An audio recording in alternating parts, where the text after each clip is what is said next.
These two guys have Minnesota sports flowing in their veins. Mackie and Judd on SKOR North and SKORNorth.com. I offered. Reckless speculation. You're a giver. I offered to come off the bench for bonus scoops here. So I'd like to join bonus scoops, but this is your Tuesday. All you guys gather on Tuesdays for bonus scoop, and if I'm going to join, I can come off the bench. And Judd's like, "No, you go ahead. Take the ball up the court." Yeah. Okay. It is Declan's show. Judd and I just follow Declan's lead. Phil, if you want to be a part of it, great. It's good to see you. It's good But to I'm see saying, you too, like, you're a Gary. giver. Like, when I think of people, you're either a giver or a receiver. Phil, in your case, you're a giver. So thank you for your presence. I'm not sure if I feel like that was meant to tweak there. Interesting way. Yeah. All right. Well, we were just talking Timberwolves, and I don't know. There's a bunch of different. I don't know how much of our last segment you heard there, Doogie, but let's start here, okay? Tim Connelly. Does doubling your paycheck wipe away the regret you feel leaving a team that's about to win a championship that you helped build from 10 years ago? And he certainly did help build what I do think is going to be a championship team. With all due respect to Miami, heck, who am I to bet against Jimmy Butler and the Miami Heat right now? But I do think ultimately Denver is going to win that final series that seems to be inevitable. I just don't think Boston is coming back from this 3-0 deficit. Okay, so Denver, Miami starts in what? 7 days, 8 days? The NBA final schedule isn't going to fluctuate. So is game one like June 1st, whenever it begins here, after the calendar flips to June? I do think the Denver Nuggets ultimately are going to win the title. So I am sure Tim has a little regret, but then he thinks about those big fat paychecks. Yes, he wasn't making close to $8 million per year with the Denver Nuggets. One thing I will debate you on, I heard your last segment. Are we sure the Denver Nuggets are in this position without Kentavious Caldwell-Pope, without Bruce Brown, without Christian Braun? I'm not sure Tim Connelly makes any of those three moves. Does he draft Braun? Not convinced of that. I am pretty sure he is not trading Will Barton and Monty Morris to Washington for Kentavious Caldwell-Pope. I don't think he signs Bruce Brown. I'm just telling you, Phil, I am not convinced without those three guys that Denver is in this position. So all credit in that case to Calvin Booth, who, let's bring this full circle, should have been the Wolves hire in 2019 over Gerson Rosas. I feel like you've been telling us for like 5 years about Calvin Booth, and because the first time you brought his name up was like probably 2018, somewhere in there. And so, yeah, probably. I mean, I've gotten to know him a little bit. Featured his daughter, who now transferred from the Gophers volleyball program to Wisconsin when she was at Benilde many, many, many years ago. And then when he transitioned to Denver, she finished her high school career in the Denver area. But yeah, I mean, I've known Calvin for a while, so admittedly biased, but I'm just saying those moves. Now, don't get me wrong. Jamal Murray, Nikola Jokic, right? The Aaron Gordon trade. Tim Connelly deserves credit. Although, did you see the Mike Malone comments in The Athletic the other day? Where Malone, I'm paraphrasing slightly, but that Tim Connelly was tempted to blow things up in terms of trading Jamal Murray at some point. And Mike was like, no, let's continue with this process. Let's stay the course. So if Tim Connelly had his way. Now, he was the ultimate boss, right? So he could have had his way. So credit to Tim for listening to Dialogue, listening to Mike Malone, others with the Nuggets. But, like, the insinuation that I got from reading those comments from Mike Malone was Tim Connelly was very interested in trading Jamal Murray a few years ago for some superstar. I don't know if that was James Harden at the time. Maybe it was Kyrie Irving. Rudy Gobert. Maybe it was Rudy Gobert. Maybe Kawhi. Maybe Connelly. Maybe it was Rudy Gobert. Yeah. So you're going to do the saying Twin Towers thing one way or the other. Yeah, So I'm not convinced that the Nuggets are in this position without these moves that Calvin Booth made. So the missing piece is what you're saying for Denver was actually Tim Connelly leaving, and that allows them, and that opens them up. What I'm hearing is an explanation of why they might be a championship team, and that involves pawning Connelly off on us poor saps again. Hey, let's not forget, Michael Porter Jr. finally stays healthy. Jamal Murray healthy, right? I mean, if Tim had some of those things go his way the last couple of years, maybe what we're seeing now would have happened a year or two prior. Let's not forget, in the bubble, Denver made an unreal run. So, hey, when I look at Tim Connelly, he's made a lot of good moves. Look at the moves he's made with the Wolves outside of the elephant in the room, the Rudy Gobert trade. But Kyle Anderson, a top 5. Now, it's a crappy list, but when thinking about Wolves history, free agent signings, Kyle Anderson, top 5, perhaps even top 3. The Mike Conley Jr., Nickeil Alexander-Walker trade. For the benched now D'Angelo Russell, second consecutive postseason. D'Angelo put on the bench. Are the D'Angelo Russell stands, are they still aggressive on social media right now? Or have they calmed down a little bit? That's a tough scene right now, the last 24 hours. For It's a very, very tough scene. Dude, I had a guy, there was a guy, I swear to God, this is a couple games ago. Are you Twitter's sure it's a guy? We don't even know. Are you sure it was a guy? I don't know, a bot or something. Who knows what it was? But this person or this bot, their handle was something like D'Lo Hive, and they were just going in on how unlistenable our show is, which I don't disagree sometimes, but it was just, I don't disagree. I checked after game 3. I was going to go back and clap a couple of these D'Lo defenders. Changed his or her Twitter handle to something completely different, something LeBron related. I'm like, wait a second. You D'Lo defenders are bailing on your Twitter handles now. Bunch of cowards. 6 points per game in that Nuggets series for a $30 million max player. Nice Let me work. make this very, very, very, very, very clear. Tim Connelly never had interest. Whatever you think of Tim Connelly, he nailed D'Angelo Russell. He knew, I am not extending D'Angelo Russell, especially for the money he wants. I need to move on from D'Angelo Russell, right? So that Conley Jr., Nickeil Alexander-Walker trade, that's a plus. Drafting Josh Minot in the second round, plus. Wendell Moore Jr., I still think he has a future as, maybe an 8th or 9th guy, rotation piece on a pretty good team, right? So that was the first round pick. I'm saying, if you look at the totality of Tim's moves outside of the Gobert trade, right? Like a lot of good things. The man knows what the heck he's doing. Put it that way. Hoops heads, question. Chris Finch is not going to be fired. He's going to be this team's coach. But as two guys that love the National Basketball Association, here's my question to you.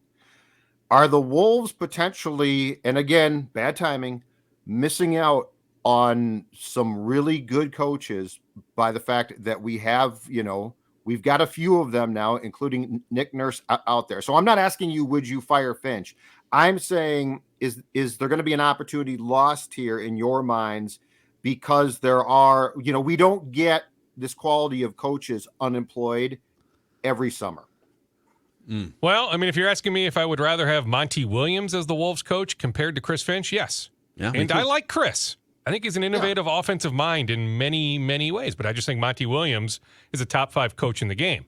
I'm also not convinced when you look at Monty Williams, he will have options. Nick Nurse will have options. Why are those guys choosing Minnesota over Milwaukee, over Phoenix, over Philadelphia? Now, James Harden likely leaving in free agency, so maybe you look at Philadelphia slightly different, but you have Embiid, you have Maxey. There's a lot to like still about that Philadelphia core. Perhaps even Boston. Do the Celtics make a move? I think they do. On their coach, right? But to me, Judd, there's always going to be a guy available. Like if they make a move on Chris Finch this time next year, there will be somebody. Is Ty Lue this time next year still the coach of the LA Clippers, right? We can go up and down the list. Somebody inevitably would be available. Anthony Edwards, if he keeps ascending, will be a magnet for a good coach. So I agree on that. I agree with Doogie. Yes. I'd rather have Monty Williams, but I don't think this is what's tough. For so long, we evaluate Timberwolves seasons for the majority of the last 20 years as, wow, this steaming pile of garbage that won 24 games. It's the decisions are easy. You clearly need to make a big move in free agency or a big trade or a fire of the coach or whatever it is, right? When the team goes to the playoffs for the second year in a row for the first time in 20 years and they win 40-plus games and they do it with injury problems, and Chris Finch the year before coached up the highest scoring offense in the NBA, the moves are much less obvious as to what they should do. And so I would argue that as much as last summer was one of the most talked about trades in NBA history for Tim Connelly, this summer is a much harder Rubik's Cube. Do you make a move? Do you run it back? If you make a move, what move do you make? Do you sell Gobert for 25 cents on the dollar? Is it a mistake, like you just asked, to keep Chris Finch when there's other options? I mean, this is actually a much harder chessboard now than it was probably a year ago for Tim Connelly. And because of those challenges, Phil, everything you just brought up, I can see them just running it back. That's the easier course versus blowing it up in some capacity. In my conversation with owner Glenn Taylor last week, for what it's worth, Glenn said, hey, I'd like to run this thing back. I'm paraphrasing those comments slightly, but like he's not inclined to trade Karl Anthony Towns. He never has come close to firing Chris Finch. You think about all those double-digit leads lost. Now, is that a pattern? We saw it 3 times in the fourth quarter of the Memphis playoff series a year ago. Then those issues carried over into the regular season. All those losses to the Pistons, the Blazers, the bottom feeders of the league, right? The Rockets, the Spurs, the Wizards. What are the chances that happens again? They did have a top 10 defense for the first time in, 19 years, 20 years, right? So there's some stuff to build upon, right? That top 10 defense, hopefully maintaining health. I mean, outside of Edwards and Jaden McDaniels until he punched the wall, just about all those guys missed double-digit games. Clearly, Cat missing 50-something games. Taurean Prince missing, 28 to 30 games. But even Jordan McLaughlin, go up and down the list. Jalen Noel, right? And we can debate the kind of year Jalen had. But point is, a lot of guys were out. Kyle Anderson had some issues where he missed some games. Rudy Gobert had some issues where he missed some games. So why not potentially run this thing back, hopefully maintain health? The Western Conference remains a jumbled mess, right? Like Memphis, a lot of question marks right there, right? New Orleans, a lot of question marks. Yeah, Denver's going to be really good again next year. Heck, LeBron, do I really think he's going to retire? Probably not, but him just dropping that hint late last night after the Lakers loss, right? So you start looking at the landscape of the Western Conference. Can Kawhi and Paul George actually stay healthy with the Clippers? I really like the Clippers when they're fully healthy, but I don't know. There's now a deep pattern of those guys not being able to play sustained stretches. So I'm just saying, if you look at the landscape of the Western Conference right now, heading into next year, to me, there is a path, a legit path to finishing top 4. Hey, Dukes, to Phil's point, too, about, and yes, Connelly's in charge. I totally get that. What do you know about, though, because I don't think it gets discussed enough, probably, and I am certainly not clear. Like right now, we sort of have this parallel. Glenn still owns the team, but Mark and A-Rod certainly have a say in things. Do you know how this works right now? So like when Connelly wants to do something, potentially make a big move, because Glenn still owns the team or has majority interest, could he kill a Cat trade? If Mark and Alex say, no, we want that trade to be made, will Glenn cave on that? Like, I'm just curious how this works, because to what Phil was saying, I would think at some point in time that the odds of them standing pat are more likely if everyone still has a voice, if that makes sense. Well, I mean, Glenn has final say. Glenn is the majority owner this summer. So, yes, if there's a Cat trade in place, if the Portland Trailblazers make an unbelievable offer, or the Dallas Mavericks, or the New York Knicks, Tim Connelly would then bring it to Glenn and say, okay, I'd like to make this move. Do I have your approval? Now, knowing Glenn well enough, Glenn may say something to me on a podcast. Do I think in the end, like, he's going to be some sort of roadblock? If Tim says, I really feel like this is the right move for the organization, this is the move we have to make, here's why we have to make the move, I think Glenn ultimately would give Tim permission. I really do. Yeah. So interesting. Real quick before we get to some more bonus scoops here on Minnesota Sports with Mackie and Judd, let's say hi to our favorite dog and pet food, Dex. Nutrisource chicken and rice. Maya Mackey always gets a big silly grin on her face and hops up and down in slow motion when it's time to dive into the Nutrisource. And I know that the other dogs on this show love themselves some Nutrisource too. Look at Maya. And I love the slow-mo too. What an athlete she is too. What an incredible she's very strong. Exactly right. Lick in the mouth is the best part. I was chastised this morning by Stella, my dog. I was barked at because I didn't jump to it and get the Nutrisource in the bowl quick enough. That's where we are right now in our relationship. Pop used to be 1, but now he's 3 behind Nutrisource breakfast and dinner and the training rewards. And I would imagine that the Vinster feels the same way about you, Declan. Yeah, Vinster, we keep playing fetch, in the suburbs right now. And every time he comes back, he gets his treat. So he knows he gets the ball, comes right back, drops it, sits, and he gets a little treat for it. So he gets his exercise, he gets his treats in. Nutrisource making my dog a very happy boy. Yeah. The NutrisourcePetFoods.com. NutrisourcePetFoods.com. SKOR.com. Also, it's golf season. The Meadows at Mystic, one of the best golf courses you're going to find in the upper Midwest. Dex is dressed like a golfer today. Look at him. I am. I got my Travie Matthew on. Okay, I actually might be upgrading from the Puma to the Travie Matthew, which is a big upgrade probably in the golf game, especially for the cost. But damn it, I look good in it. And it's Memorial Weekend, so if you're maybe taking the long weekend and you're taking Monday off, go check out some tee times. GolfTheMeadows.com to do so. It's one of the best golf courses around. Go to GolfTheMeadows.com to secure that tee times at the Meadows at Mystic Lake. We just showed that clip again of Declan nailing that putt at the Meadows in Mystic Lake. I'm still convinced that took about 12 takes. Yeah, I'm dead serious. It was one take. I was hyped up on cough medicine because I was proposing to my fiance that later that day or the next day. So I was just put some cough medicine in me and I can drill 10 feet putt. I get 10-foot putts, I guess. And she's still in? And she hasn't changed her mind yet, Declan? No, I just got a note. I have to go pick up some wedding bands actually next Thursday. Ooh. Oh, wow. Look at you. It's a year out, right? Moving on up. Yeah, year out. We're still a year out, yes. We're very proactive on this planning. I just wait. Wish you were the same way here at SKOR North. Yeah, I mean, by we, I mean her. She's doing a lot more than wow. Doogie comes into our house and Doogie comes into our house and starts laying oh my goodness. How dare I? After you guys accommodate my, busy schedule. We we normally need don't to talk record about here that at schedule. 10:50 in the Your late kids are morning. getting in the way of this show, and that's not excusable. Yeah, well, they're high maintenance. There's no debating that. Speaking of high maintenance, I'm kind of done with some of these ridiculous Rocco Baldelli moves. So last night, what kind of mental gymnastics need to be done to pull Alex Kirilloff? So Alex Kirilloff is just he's a platoon guy. He's a platoon guy. There are human element factors that need to be considered here. Like, what does Alex Kirilloff think of not being able to just stay in a game for 9 innings because, they're bringing in a mediocre lefty. We can't have you face a lefty. And I just want to be very clear about one thing, okay? And I tweeted this. That decision, all you old timers like me, don't blame analytics. Righty, lefty, lefty, righty is not, it splits. They've been around, as I tweeted, since the Polo Grounds, okay? So this is not some type of advanced, philosophical viewpoint. This is a dumb decision that has been done by guys going back to Walter Alston at times. That's what drove me crazy. This wasn't some they know something we don't know.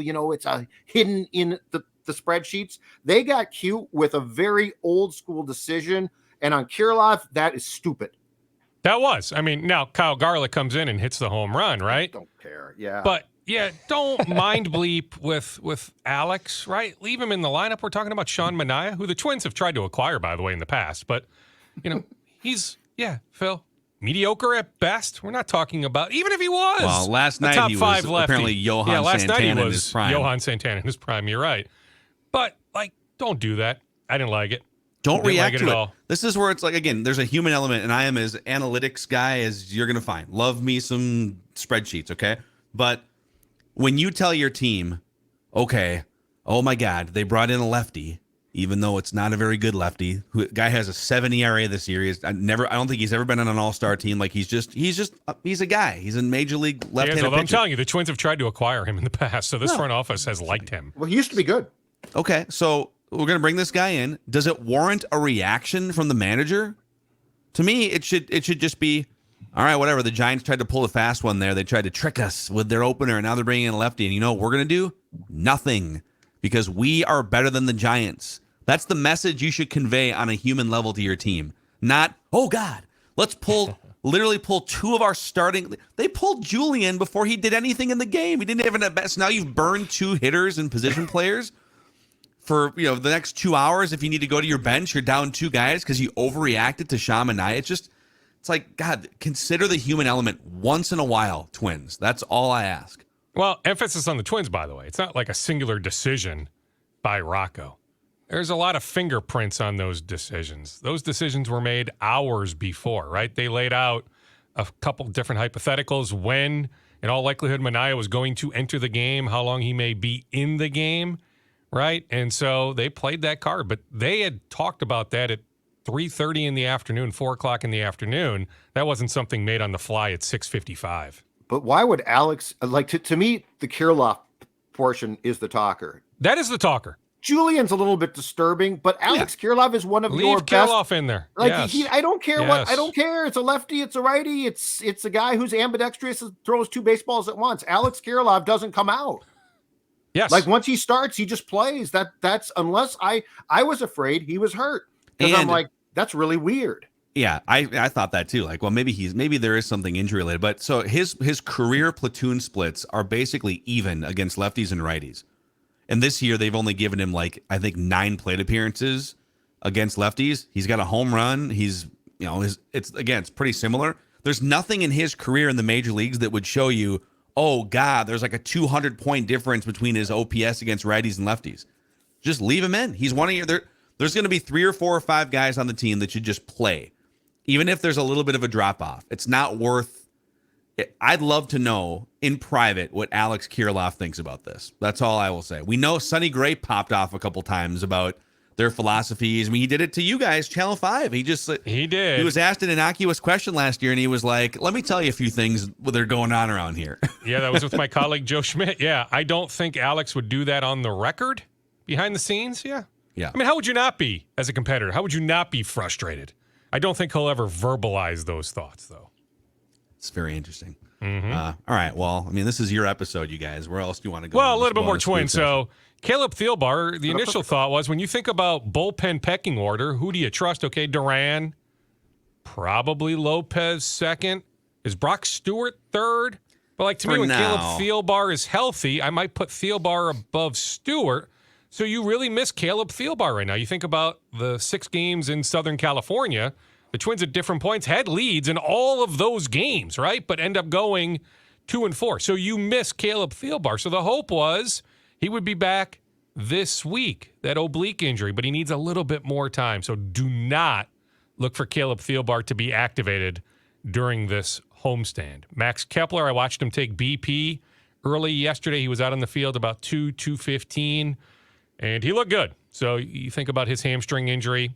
He's eligible to come off the injured list. It's either today or tomorrow. So, just the optics suggested he is ready to go as soon as the Twins want to make that move. Gilberto Celestino, who's on the 60-day injured list with a thumb injury. You think about, like last night, at one point, Phil, was the outfield Taylor, Castro, Garlick, right, for a stretch? I think so. That was the outfield. So even though Celestino, probably not a big leaguer right now, more a AAA player, a depth type guy, like, based on injuries and all that, like maybe Celestino does have a spot at different points on the 26-man roster. So anyway, he's eligible to come off the 60-day at some point here, in the next week or two. He'll need a rehab assignment, all that. He's not joining the Twins anytime real soon, but watching him take swings, it looks like he's ready to start that rehab assignment pretty quick. Dukes, I know you got to run here to get to OTAs, but yesterday on Mackie and Judd, we discussed a very reckless trade idea. Reckless speculation. Involving Shohei Ohtani potentially coming to the Twins. Well, do you say no to this idea? Let me give you the names here. I've got okay? the pen. Because Let me write it down. I He's looking for anyone to agree with him. Half of these guys said, "Oh no, I can't trade 22-year-olds for the best generational baseball player this game has seen in 20 years." All right, so pending free agent Shohei Ohtani to the Twins for Bryce Lewis, okay. Brooks Lee, okay. and then fill in prospect 8 and number 10 on the organizational Simeon chart. Woods Richardson, and and then that 19-year-old outfielder. No, not that outfielder. No. So you're giving up Rodriguez, the outfielder, Lewis, Lee, and potentially Simeon Woods Richardson. We're just having a conversation with the Angels right now. That's now. too much. Yeah. No. And hey, the Twins tried like heck Dex. to sign Shohei you guys are Ohtani. scared. This front This is the office problem with loves. Minnesota. Let me stress this. This front office, how would you not, based on his now major league success, but even before he entered the majors, this front office loved Shohei Ohtani. Trust me, they would love to find a way to acquire Shohei Ohtani. Do I see a scenario where Shohei Ohtani ends up here in Minnesota? No, I struggle to see that. Okay. No, go ahead, Dex. You want to And I wouldn't do that, by the way. Yeah, I would not give up all of Don't Lewis, give up now. Lee. Declan just faded back into his Go down- chair. go and down great fighting, outfielder. go You're down just taking an L swinging. right No. now. No, I'm not taking an L. You might be able to convince me. No, it's not an L. It's an It's not an opinion. L. No, and it's then not an he L. told me you also had to run at You gotta 11 fight. o'clock. I mean, they and have still in the enough chair. middle infielders, right? Yeah, I need to get out to Vikings, Jed. I'll see you out at TCO here in a sec. But No, Essentially. I'm not giving I'm up a Lewis speed. and Lee, and I'm just telling you, I'd be surprised on that. We know the Twins are going to acquire at least one reliever, if not multiple. I said it a couple weeks ago. The work is already underway. Lots of internal talk, but they've planted seeds with other organizations. So when thinking it about, soon. is it late July or early August for the trade deadline this year? Last year, wasn't it like August 2nd or August 3rd? I don't know if it's July It's later than 30th. normal. Yeah. Yeah, I don't know if it's July 30th, July 31st, August 1st. But trust me, seeds have already been planted. The Twins are going to be active at the deadline. They are going to be buyers. But Ohtani would surprise me. Oblique muscle strains don't heal. They take forever. Just don't count on. Well, I mean, go that's, out yeah. and get a Yeah. southpaw. Yeah, well, I mean, I'm just telling you, there was early optimism on Get me a Kayla, southpaw. but Stat. yeah, it's still going to be a bit, and at this point, he may need a rehab assignment after, after he returns. He may need to go pitch in St. Paul or somewhere for a little bit before he rejoins the Twins. So just very unfortunate that Thielbar is out right now. I've already been scouting pitchers that have fairly significant arm injuries that the Twins could potentially trade for. So Yeah, who's on the IL? I'm but just gonna come off Googling soon? partially torn blank, UCL, labrum. With team control. With team control. With team control. Exactly. Very Yeah. important. No, or not. Mally, he had some. Well, no, Now he he's gonna did. pay. No, Yeah, he did. did, though. He To a did have degree, team control. Now he doesn't anymore. He's gonna I'll walk give you a right name, in. though. They tried to sign him in 2020. The guy that started for the Giants last night. I can't imagine the Giants are contenders in July. So the Giants seem like logical sellers. I wonder if John Brebbia makes some sense for this front The opener office. from last night. Yeah. He scares the Twins tried Rocco. to sign him, a couple years ago. Yeah.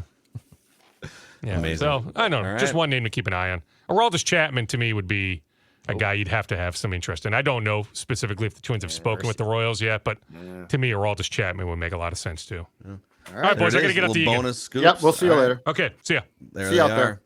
All of the bonus scoops there. And then the reckless speculation scoop session on Thursday. Judd, you got to get out with your field goggles to Yep. OTAs. 494. Clear out. Seriously, clear out. Get out of my way. The Should have Chevy Cruise is police coming through. Cops, Evening. Bloomington cops, move it over. You know what I Ashburn Jet want? From 494. I want an escort. That's what I want. I want a police escort out to the Vikings. I can get there very quickly then. Yeah, I think someone needs to hook you up there. Maybe somebody on the Purple Daily Leadership Committee can organize that. So, all right, we'll do a little late in the afternoon Vikings OTA recap on Purple Daily tomorrow on Minnesota Sports with Mackie and Judd. Predictions and accountabilities. See you.